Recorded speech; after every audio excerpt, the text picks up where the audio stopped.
I'm Dan Gray for Auto by Tel, and this is the 2016 Honda Civic Coupe. Underneath that hood, something that Honda fans have been waiting for years, a turbocharged engine. The 2016 Civic Coupe is available in LX, LXP, EXT, EXL, and Touring trim levels. We're in a top-of-the-line touring model with a leather interior. When you hop into the cabin, the high center console and high-tech dash make you feel like you're climbing into a spaceship. If you're shopping the Civic against other front-wheel drive coupes, you may be looking at the Hyundai Elantra, the Kia Forte, and if you're looking at rear-wheel drive coupes, first off, well, the traditional American muscle cars, the Camaro and the Mustang, and you think, well, is the Civic really competition for the Camaro and Mustang? Now that you can get a Camaro and a Mustang with a turbocharged engine, makes it real interesting, right? Other stuff you might be looking at, possibly the Subaru BRZ and its cousin, the vehicle formerly known as the Scion FRS. Front-wheel drive fans will also want to consider the Scion TC in its farewell year.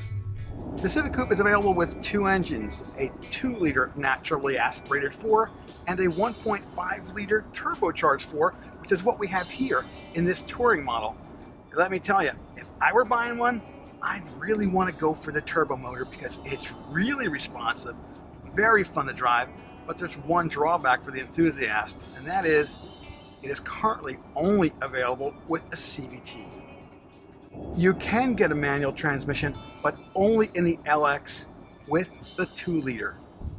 The turbocharged 1.5-liter pumps out 174 horsepower and 162 pound-feet of torque in a linear manner. The naturally aspirated 2-liter delivers a bit less oomph with 158 horsepower and 138 pound-feet of torque. The Turbo Civic is EPA rated at 31 city, 41 highway, 35 combined. We found those numbers to be conservative after weeks worth of testing. By comparison, the automatic equipped 2-liter Civic is rated at 31 city, 38 highway, 34 combined. The Civic's driver feedback displays make it easy to squeak out more miles per gallon.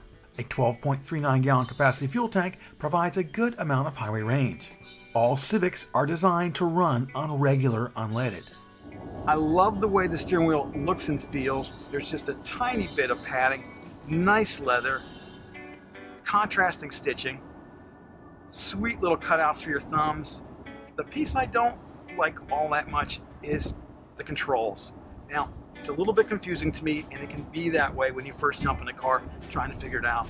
Over here on the left, you've got your multimedia and Bluetooth controls, as well as control over the center information display. On the right, it's nice and clean. You just got your cruise control and your lane keep control. And in this touring model, we have adaptive cruise and active lane keep. That is awesome. But this over here, the combination of controls where you're controlling your multimedia and you're trying to change things in the center screen, I just have to get used to it, I guess. The limited model includes Honda's suite of advanced safety and driver assist technology. The suite includes lane departure warning and active lane keep, adaptive cruise control with low-speed follow, forward collision warning, road departure mitigation, and a collision mitigation braking system. It's huge to see that level of technology in a compact. The National Highway Traffic Safety Administration rates the Civic Coupe at 5 stars across the board. The Insurance Institute for Highway Safety has named the car a Top Safety Pick Plus. Although the Civic does not have blind spot mirrors, it has a very cool right lane preview that switches on with the right turn signal. The standard backup camera includes multiple views.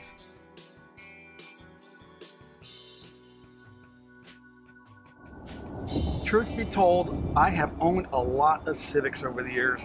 I had an 83 Civic S, we had a 92 Civic EX, I had an 86 CRX SI, and you know what my daily driver is, right? A 99 HX Coupe. Boy, oh boy, there is a lot of difference between the 99 and this 2016. I gotta say, overall, this doesn't feel real Civic-like to me. it feels much larger. And if there's any Honda that it reminds me of in the past, it's my VTEC Prelude. I had a 92 VTEC Prelude. Loved that car. It just felt like a big, almost like a GT. Much more substantial than the Civic that I was used to. And this feels that way. It feels larger and more substantial than you might think a Civic would feel. Love the way this is planted and turns. The ride is great. Handles really well. I enjoy this car. Oh, look at that, a phone call. I've got Apple CarPlay in here. Both Apple CarPlay and Android Auto are included in the limited trim level. If you love a phone-like experience, this is the way to go. The audio system makes use of 10 speakers with a subwoofer, and it's rated at 450 watts. A 12-volt outlet and the USB port are tucked underneath the dash. While this does seem inconvenient, savvy owners will buy an extra power cable and leave it mounted in the car. A second USB port is located in the versatile center console. A deep well is designed to accommodate a tablet computer.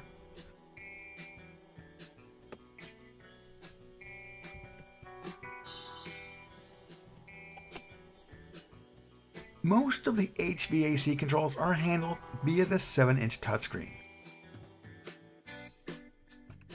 The front bucket seats feature 3-level seat heating. A Garmin system handles navigation chores with 3D maps and live traffic updates.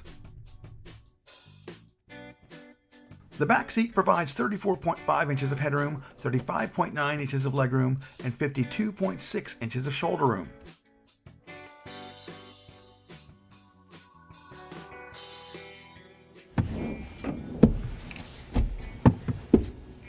Okay, I have this seat all the way back. I'm going to tilt the seat back as if a real tall person were sitting up there. And you know what? I fit. These seat backs are soft. There's no literature pocket, but I'm in with the seat all the way back. I've got, I'd say about 3 fingers, but that's to glass, which I'm really not keen on. Now I'm 5'10", if you're taller than that, you're not going to fit back here. With this seat back all the way, it's pretty tight. Now usually the seat's going to be up a little bit. Let me maneuver around and step on the pedal here and move this up. Easy to get out, real easy to get out. Let's pull it back again. Okay, so now it's not as far back. And it's actually pretty comfortable. Still got the height issue, but leg-wise, I'm okay. Feet are tucked in underneath. I've got bottle holders in the sides here. There's no center pull down. There's no USB or 12-volt back here. It's usable. It's not totally uncomfortable. It is one of the more livable coupe back seats. The trunk allows for 11.9 cubic feet of storage. The 60/40 split folding seats use trunk-mounted releases.